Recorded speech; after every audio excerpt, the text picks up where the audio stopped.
Have you fallen down the cottage industry rabbit hole yet? Well, if not, buckle up, Alice, and click on over to the description in the show notes and sign up. Then you can get ready for the most fun induction into the cult of all things yarn and fiber. This will include, but not limited to, free yarn, free ebooks, patterns, coupons, and much more. You don't want to miss out.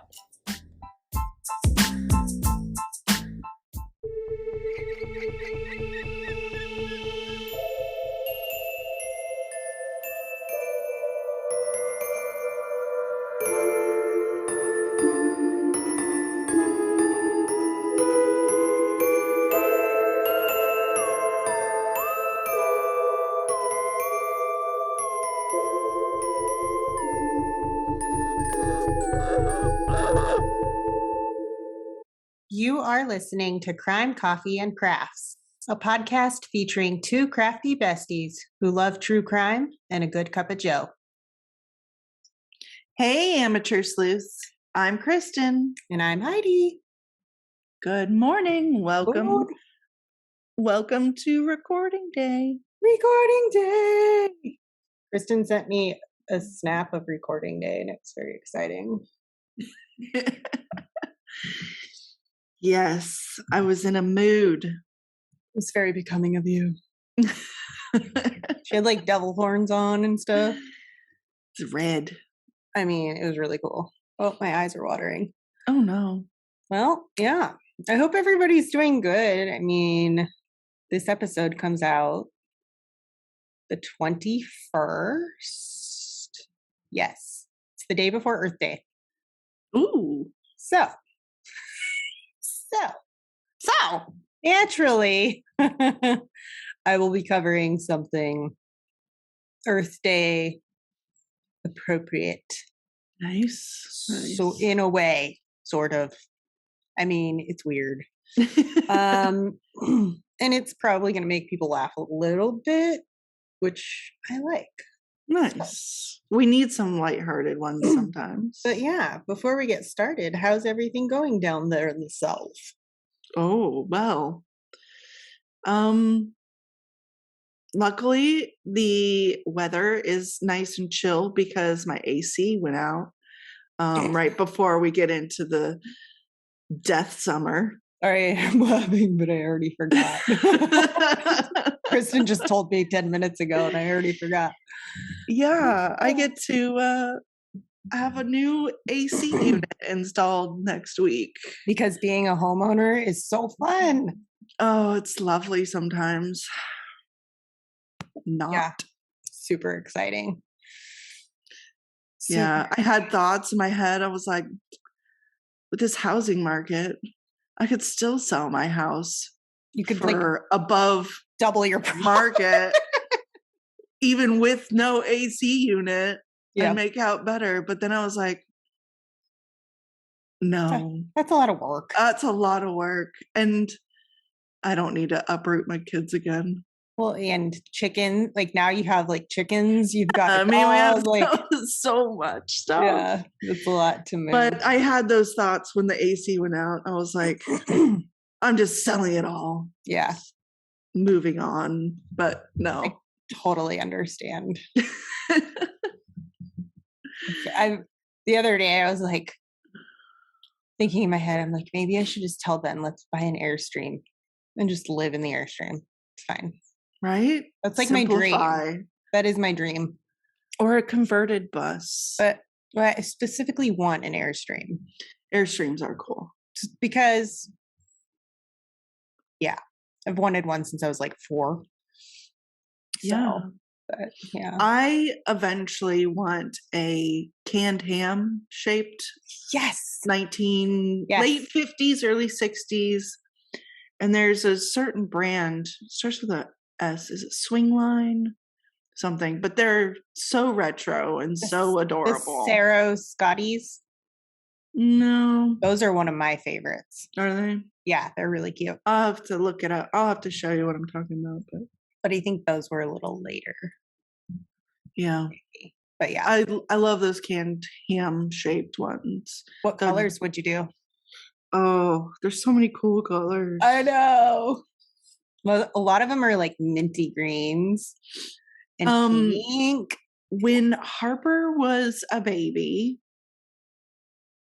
we drove cross country and I saw a truck, like a 1950s truck with a canned ham, and they were matching colors. They were red and white.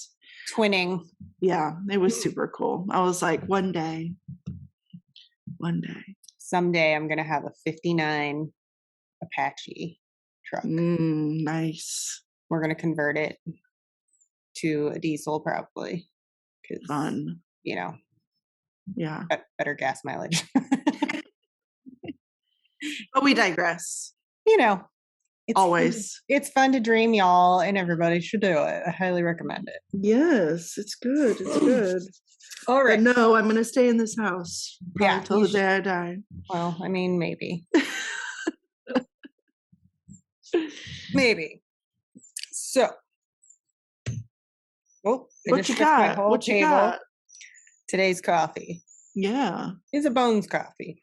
Nice. It's been a minute since we represented the Bones. Oh, look at that. Look at that. Nice. It is the Salty Siren. Ooh. And it's a sea salted caramel mocha. But I really like the package on it because the little mermaid. Nice. I like it. Yep. He's a skeleton pirate with his mermaid. I love, I love salted caramel anything. So. Yeah. Anyway. I'm sure it tastes delish. It's delicious. And it's in my really cool podcast mug. Which, this is the old one. Yeah. Oh, and to our Patreon people. You know who you are. Yep. Couple of them just got some new mugs that only Patreon subscribers get. Nice. And how cool. So we need to see those pictures when they get them. I'll send it to you. I got one picture. Cool. So yay for our Patreon members. Yay. We love you. We do. Today's craft, shocker, is knitting. Yarn. It is another test pattern for my friend Jessie over at The Wren Wife. And it's called How Does Your Garden Grow? And so these are little like flowers down here. And then we've got the herb garden in the middle. And now I love the colors of the yarn. This yarn is actually from Crafty Housewife Yarns. Nice. So the promo at the beginning of the episodes, y'all, this yarn is from her. And these are little cabbages at the top. So it's it's all a garden theme. So what are you turning it into though? It's a shawl. Oh, okay. I know. I was gonna say that would look like a nice ear warmer too. Ooh, that would be a cute ear warmer. Maybe I'll work with her to convert. My ear warmer is my favorite. I love ear warmers. Out of all your stuff. My mom loves them too. Hi, Mom. Hi, Mom. She's in Hawaii right now. I know. I saw. Word. Must be nice. Must be nice. I mean, but when we're older, maybe we can do that too. Yeah. She worked hard for many years. Yes, she did. Be able to travel. She still does. Yeah.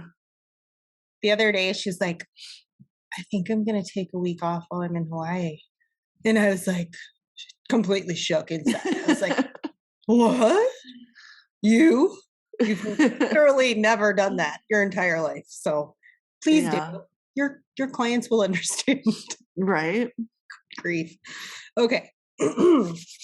So I'm covering the unicorn. Oh. AKA the unicorn killer. AKA Ira Samuel Einhorn. Oh my goodness. This is going to be a good one, guys. Especially because I am going to call him the unicorn through the whole episode. I love it. I love it. Where's my unicorn stuff? I need unicorns. When you have a name like Einhorn, which means unicorn in German, just so everybody's aware. Right. Kind of, he gave himself the name. The unicorn. I mean, Einhorn, that's one horn. So it literally means unicorn. Translates to unicorn. Yeah. I love it. So trigger warnings for this one are conspiracies, attempted suicide, abuse, and murder. Sounds like a typical Crime, Coffee, and Crafts podcast episode. Wouldn't it be nice if we covered something happier? But no. We're not into that. We don't. Yeah. The only time I watch that kind of stuff is like around Christmas time. We prefer macabre. When I'm like making stuff, I need inspiration. So I watch holiday movies. It's really scary. Right. Oh, my nose is really itchy. I'm sorry for everybody who's watching. In honor of Earth Day, I kind of figured I would cover a case that has to do with the beginning of what is now called Earth Day. Oh, okay. So Ira Samuel Einhorn, the unicorn, was born on May 15th, 1940 in Philly. I hear they have good sandwiches. and the home of Fresh Prince of Bel-Air. Philly! Okay. Okay. So the unicorn was a University of Pennsylvania student. He was very active in the counterculture, anti-war, and anti-establishment movements during the 60s and 70s. So I'm sure everybody can imagine that. You know, there's Flower Child and, you know, all that. Yeah, it's typical love, drugs, and peace. Yes, exactly. Super fun. Super. Super cool. Well, the unicorn had been a speaker at the first ever Earth Day event in 1970 in Philly. He was absolutely not what he claimed to be. He made claims that he was basically a leader of these movements and that he like had been a huge part of starting them. But the actual event organizers have claimed otherwise. Interesting. So, yeah. Let's see. The unicorn was an English instructor for a year, 1964 to 65, at Temple University, but his contract was not renewed. Oh. So his ideals were way too far out for that time. And it's basically like he was really into things that are just now coming around in science, finally, thank goodness, because LSD and marijuana are used for a lot of medical reasons now. Right. They're actually like using LSD and other hallucinogens, microdosing on like stroke patients. Right. And people like that. Yeah. And it's really working. It's really cool. Hopefully you guys do not just hear my husband hacking in the background. I'm going to Ben, knock it off. Okay. I'm in a mood. Uh-oh. Watch out. Oh gosh. The path of Heidi. Yeah. So if he had been talking about that stuff now, it wouldn't have been such a big deal. But like back then, people were just like, what? It was out of line. Get out of here. Too far-fetched. Yeah. So the unicorn was also briefly a resident fellow at Harvard in the fall of 1978. So you may be wondering what's so bad about the unicorn? I mean, it's a mythical creature. Yeah. I'm curious. And I'm totally about to tell you. On September 9th, 1977, the unicorn's ex-girlfriend returned to their apartment to retrieve some of her belongings. And they were breaking up? She was never seen again. Oh. Helen Holly, she goes by Holly, went by Holly, Maddox, and that's Maddux, not to be confused with The Handmaid's whatever. I haven't watched it. Okay. I tried to watch it, didn't work out. She was born on May 26th, 1947.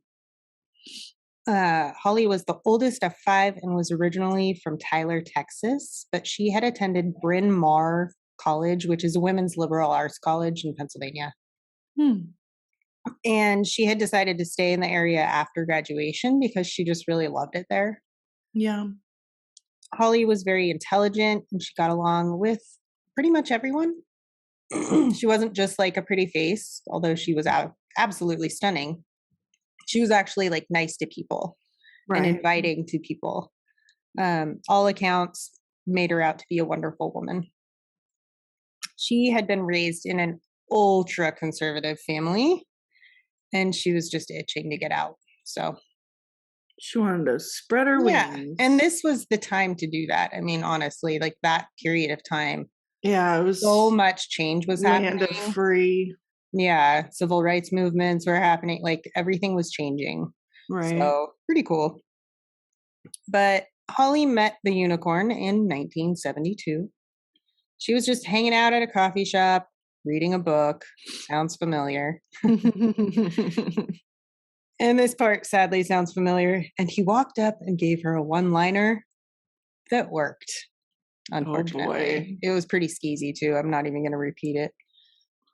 Well, now you got me wondering. Well, you'll have to watch the little people something or other. The people something or other. Okay. It'll be at the end. I have my sources. I've got my sources over here. Yes. He was actually a very smart man. Obviously, he's a scholar. Okay. They began dating and quickly moved in together. They actually dated for 5 years on and off. Holy moly. I know. And the on and off part is never really a good sign. No. There's a reason that you broke up. Remember that reason. Yeah. Always remember the reason. So Holly broke up with the unicorn for real this time, and she took off to New York. And this was very shortly before she disappeared. She had been on a little trip to a friend's beach house on Fire Island, which is just off the coast of Long Island, and you can only get there by boat, I guess. Okay. So this friend was like super well off and had a really nice home and whatever. She had friends out. And this was where Holly met a new man, Saul Lapidus. Oh. And they were like instantly, absolutely smitten with each other. Yeah. He was like the polar opposite of the unicorn. He was tall, dark, and handsome. The unicorn was like, I hate to say it, dirty hippie. Okay. Literally, like pictures of him. I can picture it. Pictures of him back then. I'm like, wow, you are what I think of in my head when I hear dirty hippie. Ocean Beach. Oh yes. You know. I know. We know. So Holly was actually, I guess, staying with Saul at his Manhattan apartment. And somehow the unicorn had gotten Saul's phone number and, of course, called. Mm-hmm. Saul answered, and the unicorn demanded to speak with Holly. And they proceeded to have a screaming match over the phone. He was like yelling at her that he was angry about her new beau and that he's throwing all of her belongings in the street. I would have said, fine, I'll get new belongings. Fine, go ahead. So, of course, Holly decides to go get her stuff. And unfortunately, that was her first mistake. That was it, yeah. It's sad, but I mean, we can't blame her. She wanted her stuff back. Yeah. That was the last time Saul even saw her. He even tried to go with her, from what I saw on this thing. Right. And but she declined. No. If you're gonna go get your stuff, peoples, always go with take someone you trust. Always take somebody. Or meet at a police station, especially nowadays. Like that's a thing. I mean, you can have a standby officer. Yep. So Holly's family was now looking for her since she didn't call on her mom's birthday. Oh, and so her mom called the unicorn because they knew him. Right. And he tells her mom that Holly had cheated on him and that she had run off with some guy. So thankfully, her mom was smarter than that and called the Philly police, and they paid the unicorn a visit. Mm-hmm. And he told them a completely different story. He said Holly had gone to the local co-op for some food and she just never came back. Oh, Lord. Specifically, like, he said specifically like tofu and sprouts. Like, okay. delicious. But like, been there. I know. I mean, my childhood. Fried tofu sandwich. Pita with tofu and sprouts. Alfalfa sprouts. Yeah.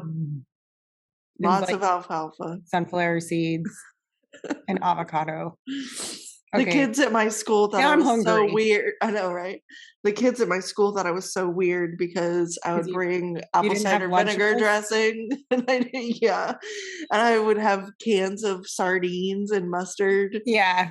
And this was the things my parents packed me. That was healthy, actually. Yeah. Sardines are super good for you. Oh, they are. But I was, That's why Kristen is so fucking smart, y'all. They were that fish oil. They were feeding your brain.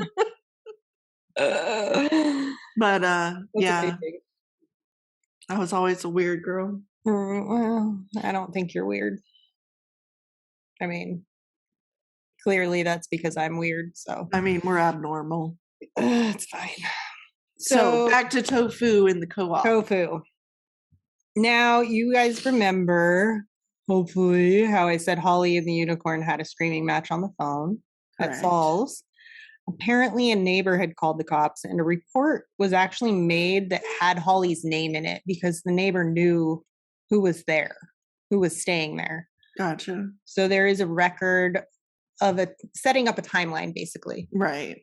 So the police that were investigating her disappearance went to Saul's and questioned him. So he told them his side of things and what happened with the phone, and he even took a polygraph and passed it.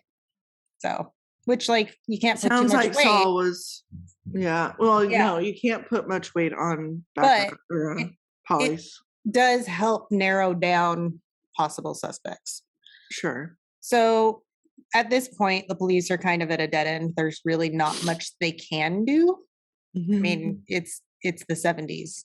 Seriously, like, yeah, there's not. People didn't have cell phones that tracked their every move. Right. So, but then some of the unicorn's neighbors started complaining of an awful stank and some stains that were coming into their apartment from his apartment, his downstairs neighbors. Yeah. So of course his shit alibi starts becoming super suspicious to the police. Right.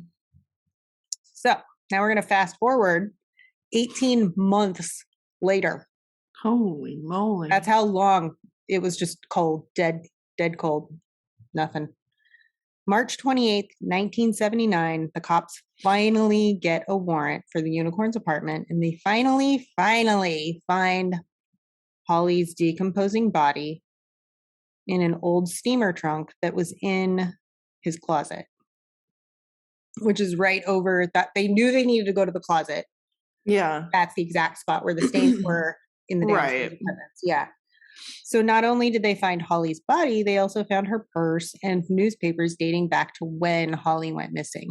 Yeah. So, which is not something you're going to leave behind. Who's going to leave behind their purse? Seriously. Yeah. Especially not one that was that cool. I'm thinking back to those purses were cool as hell. So, the detective who was searching the closet said to the unicorn, quote, "It looks like we found Holly." To which the unicorn replied, quote, "You found what you found." What kind of response is that? You found what you found? Yeah, it's not even making sense. It's a very strange response. So, of course, the unicorn was arrested and charged with murder. But his lawyer got his bail negotiated to a measly $40,000. Seriously? I mean, that's a lot back then, but still. But like, think about that. Why did he even have bail set? Bail. He should have no bond. He murdered and hid a body. He should be locked up. I'm sorry, but no. And of course, you only have to pay 10% of the bail to get released. So that's only $4,000. And one of Unicorn's friends, a Montreal socialite named Barbara Bronfman, and she becomes key to all of this.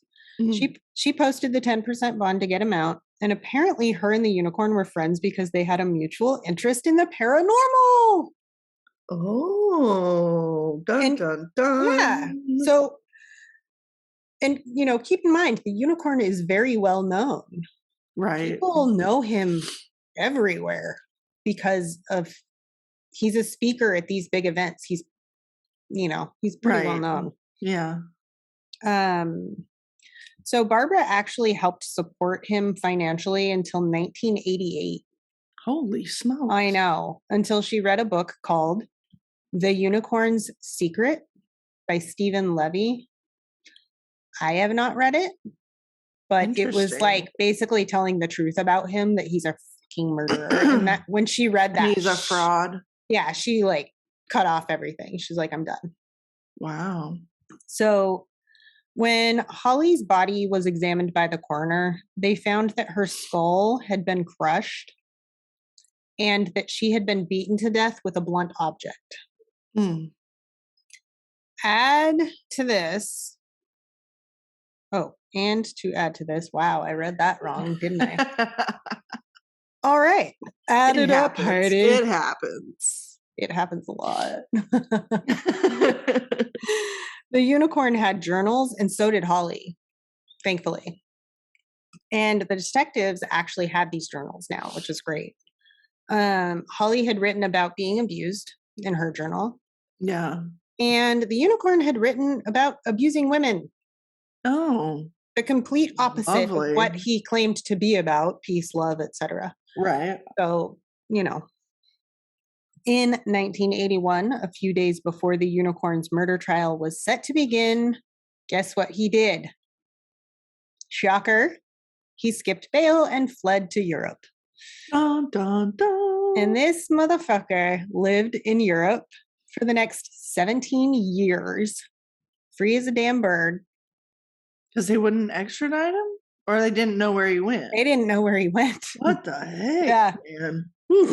Yeah, but in just a few months after he skipped bail, the FBI received a tip from a man who was visiting the U.S. from Ireland, I guess. And he said that there was a man. Oh, God damn it. Fucking alarm. It's like a jump scare every time. I think I was ready to jump to something. I needed to run into a fight. Okay. Okay. Bring down the blood pressure. For real, I need to fix that alarm. Holy quite a thing. Yeah. So there was a man staying at his home in Ireland by the name of Ira Einhorn. And the FBI showed him a picture, and it was the Unicorn. Yeah. Yeah. At that time, Ireland didn't have an extradition treaty with the U.S. Right. So there was nothing they could do. Absolutely nothing. And of course, now the Unicorn had figured out the feds were gaining on him, so he leaves Ireland, and the hunt for the murderer goes cold again. Lovely. So just because someone isn't present for their own trial doesn't mean they can't be convicted. Right. And that's exactly what happened in 1996. 1996. Jeez Louise. Since he had already been arraigned before he left. Yeah, they already started the pre-trial. Yeah. Yep, it was already, So he was actually convicted in absentia for Holly's murder. And the Unicorn was sentenced to life in prison without the possibility of parole. Okay. And so now we're going to go back to the friend Barbara that had helped the Unicorn until she read that book. The Socialite. Mm-hmm. Barbara contacted authorities and told them, after she had read that book, he was with the woman who's now his wife, and that this wife is also a socialite and has a ton of money. She's very well off. So he can hide pretty easily because he's got all this money, right?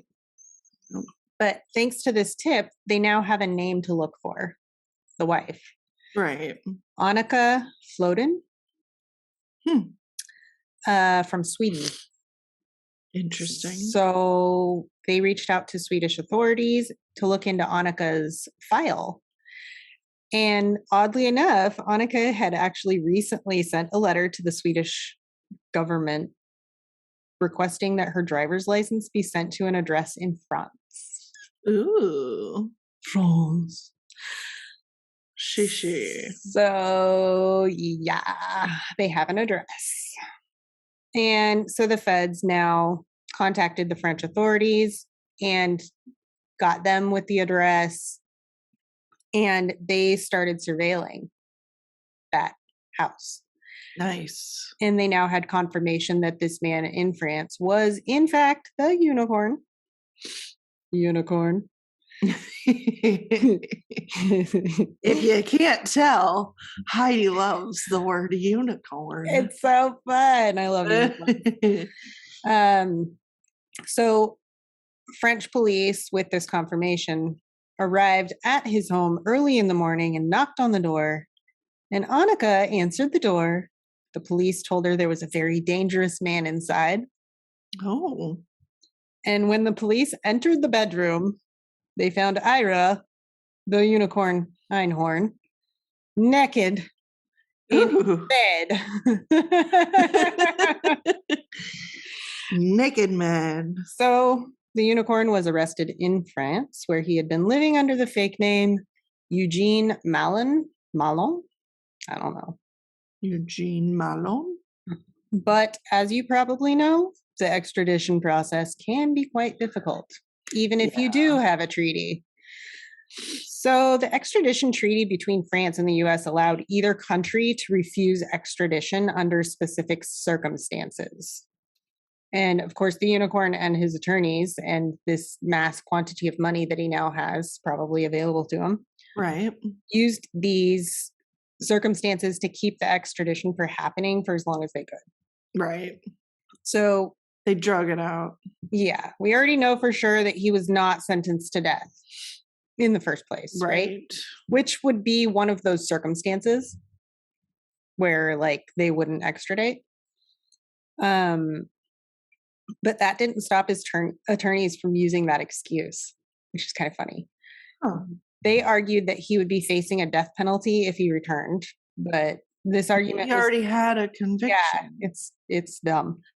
They were just trying to slow things down. Sure. But this argument was quickly put to rest when Pennsylvania authorities pointed out the fact that the state didn't practice the death penalty at the time in which the murder had taken place. Therefore, they couldn't legally even apply a death penalty to him. Right. And we were talking about that one of our most recent episodes of this new case where like the guy's only going to get 7 years? 7 years, yeah. Mm-hmm. Because that's what the law was back when he murdered. So that didn't work. So his attorneys now used the local laws where the unicorn was living in France, which required a new trial when the defendant had been tried in absentia, leaving him unable to defend himself. But like, dude, it was your own fucking fault. You left. Sorry. Yeah. Ugh. But they're going to go through the whole process again. Based on this alone, the Bordeaux appeals court denied the extradition. However, following this ruling, 35 members of Congress sent a letter to the French president to ask for the unicorn's extradition. Wow. But even that didn't work because of some other law there, which basically takes the power away from the president, and he cannot give orders to courts in extradition cases. Huh. Really fucking crazy. I wouldn't want him in my country. No.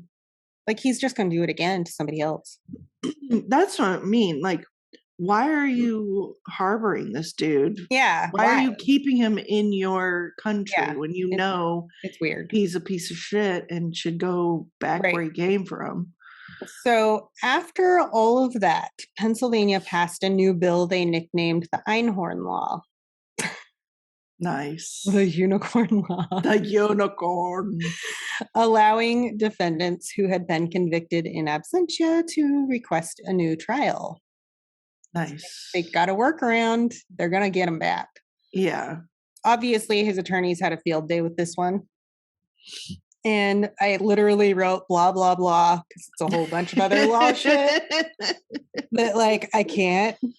His attorneys basically just kept trying to fight the extradition, but the French council declined to review the constitutionality of the Einhorn Law or if it could be reversed, because that's what they were basically saying. Like, they could just reverse it. It just sounds to me like they were just done with him and like, please take him back to the US. Yeah.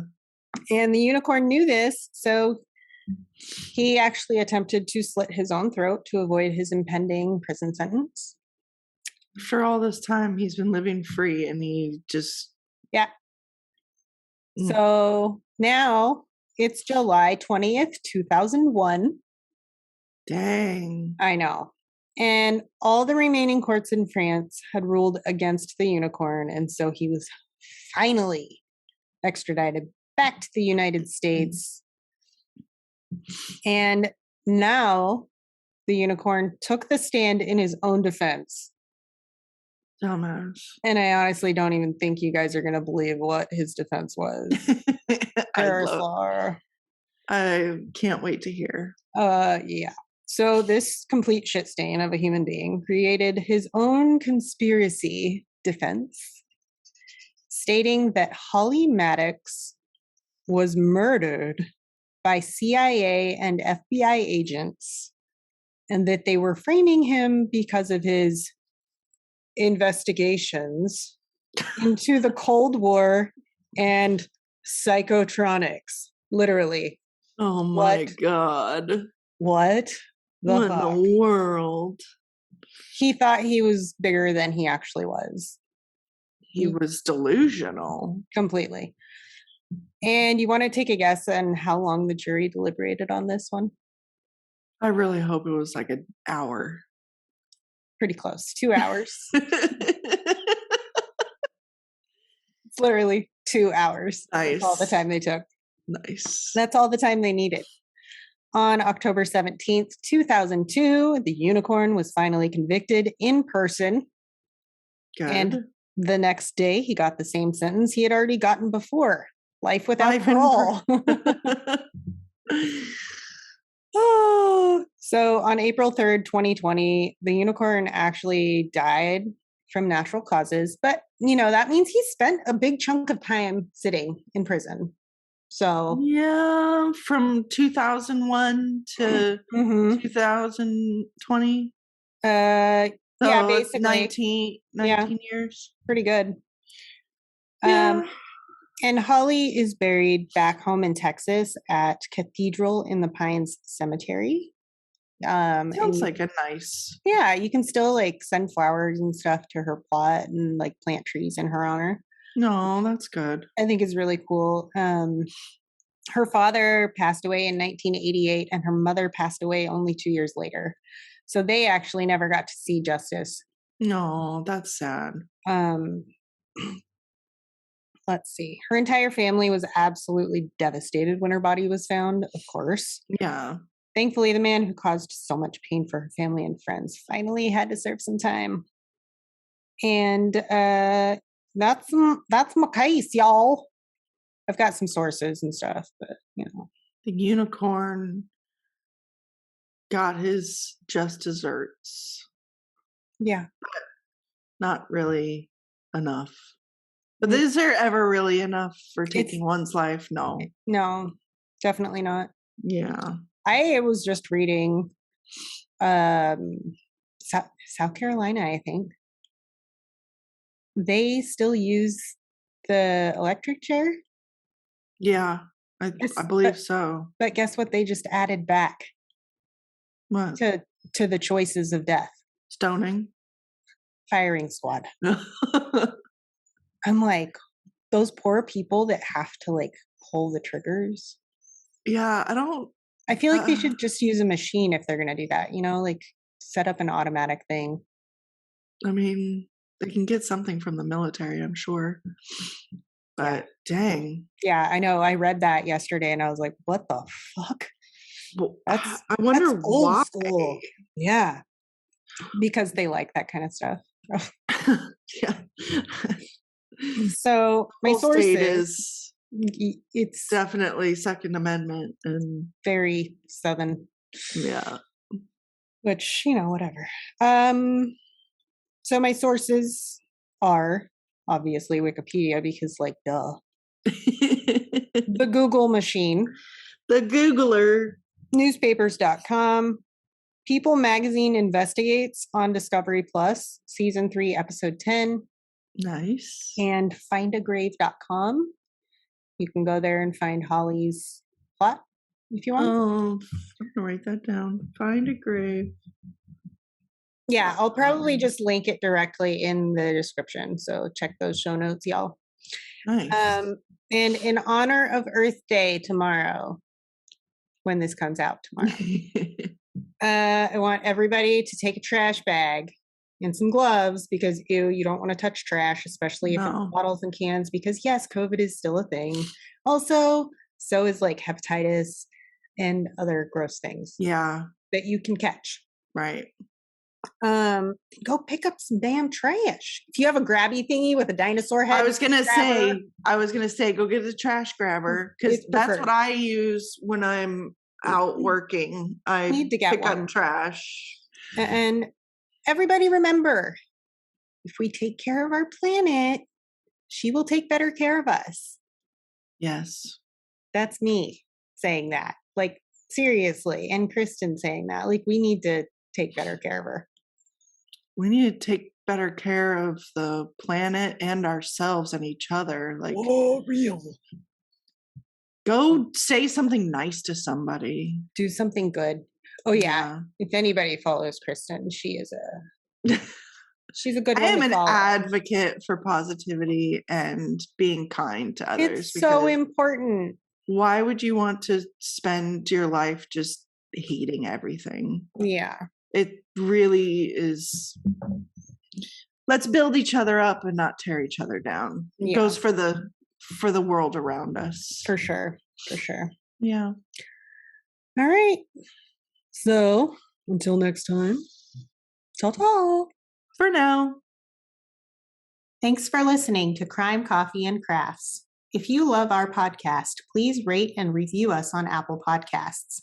This helps us more than you know. If you really love us and want to support us, go to our website at www.crimecoffeeandcrafts.com. From there, you can join our Patreon, shop our merch, and find us on social media.